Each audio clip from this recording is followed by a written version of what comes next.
Ich grüße euch. Heute habe ich The Katan V3 hier liegen. Das ist das Lichtschwert von Kyle Katarn aus dem Computerspiel Jedi Knight oder Jedi Knight Outcast. Ein megamäßiges Spiel. Also für die damaligen Verhältnisse war es ein super Spiel. Ich will gar nicht wissen, wie viele Stunden ich meines Lebens damit verbracht habe, dieses Spiel zu spielen. Vor allem mit den ganzen Mods und neuen Maps, die da rausgekommen sind. Also ich weiß nur, dass mein Bruder mich mehr als einmal als Darth Maul im Würgegriff hatte. Das war, ja... Das ist so eine hängengebliebene Erinnerung daran. Schauen wir uns jetzt mal den Griff an. Er ist recht simpel aufgebaut, auch leicht zu modellieren. Wir haben hier die Feststellschraube für die Klinge. Sehen wir auch schon, dass das Chassis verbaut ist. Dann haben wir hier zwei Buttons, beziehungsweise zwei Pins, die auf dann die Taste auf dem Chassis drücken. Die sind leider nicht federnd gelagert. Warum leider? Das zeige ich euch gleich. Und dann haben wir hier die Verschlusskappe für den Griff und die müssen wir einfach nur abdrehen und kommen dann auch ans Chassis. Welches auch nicht gerade klein ist, sind glaube ich über 20 cm gewesen. Und, Sekunde, ich wollte euch eigentlich was zeigen. Und zwar, das Chassis kann man nicht entnehmen, wenn die Pins hier nach oben gerichtet sind. So, jetzt sieht man es auch auf dem Bild. Weil die dann runterfallen und das Chassis blockieren. Es geht nur sauber, wenn die Pins nach unten fallen. Und genauso geht es auch nur wieder rein. Also darauf muss man leider achten bei diesem Griff. Wären die Dinger federnd gelagert, wäre das nicht so das Problem gewesen. Also ihr seht hier, die verschwinden jetzt vollkommen im Griff. So. Naja, vielleicht bei V4. Der Rasmus aus der Zukunft muss hier kurz mal einhaken. Und zwar ging mir dieses Problem mich aus dem Kopf, dass man den Griff irgendwie nach unten halten muss, damit die Buttons da rausfallen. Ich dachte dann, ja, ein Federblech irgendwie haben, das da passt. Und die Knöpfe oben hält, aber verdammt nochmal, ich habe doch einen 3D-Drucker. Ich kann mir Federbleche praktisch drucken.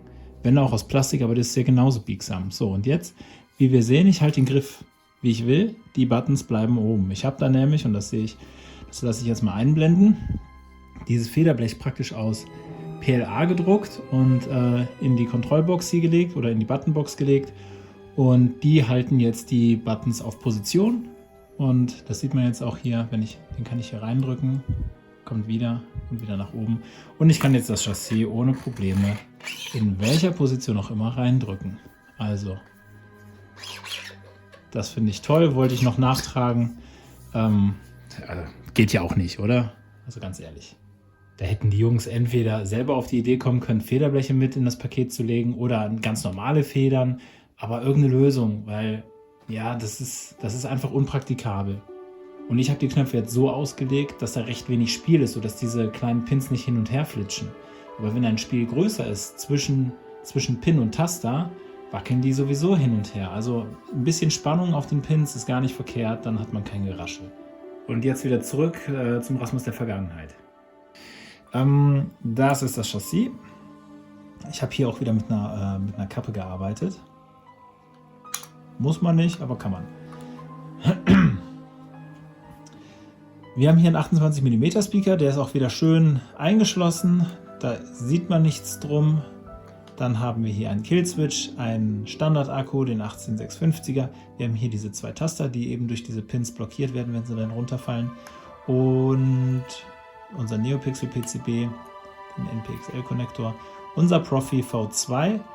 Und ja, das war's. Das ist recht simpel, was die Bauteile angeht. Es kann auch manchmal einfach sein.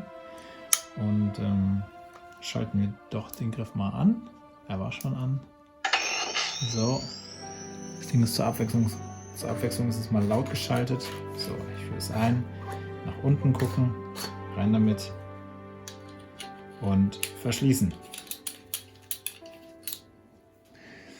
So, Akkus drin, Killswitch ist aktiviert, let's go. Ich habe doch wieder was leise geschaltet, weil es einfach viel zu laut ist um diese Uhrzeit.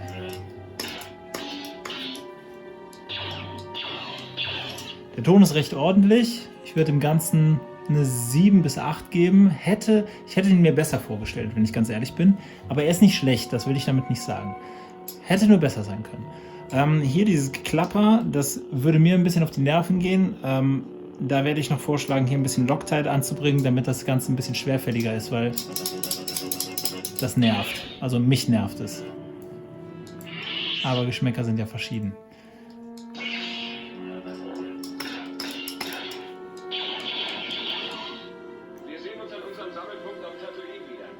Genau. Ja, was gibt es sonst dazu zu sagen? Also die einzige Schwierigkeit waren eben diese Buttons, die da immer, also die Pins, die da immer wieder runterfallen, auf die man achten muss. Ansonsten war das eine blitzsaubere Sache, ohne große Schwierigkeiten. Und bevor ich es vergesse, der Griff kommt nicht so an, wenn ihr ihn bestellt. Der ist geweathert worden. Wieder von MJ aus dem Discord. Wieder hervorragende Arbeit, wie ich finde. Ich habe es ganz vergessen, dass das erstmal durch seine Hände ging. Der sieht so natürlich aus. Ich habe gar nicht mehr darüber nachgedacht, dass das nachträglich gemacht wurde. Also ich werde vielleicht auch nochmal ein Bild einblenden hier oben, wie das Ding aussieht, wenn es aus der Fabrik kommt, praktisch frisch bestellt. Und ja, super Arbeit. Falls ihr noch Fragen habt, könnt ihr sie gerne stellen.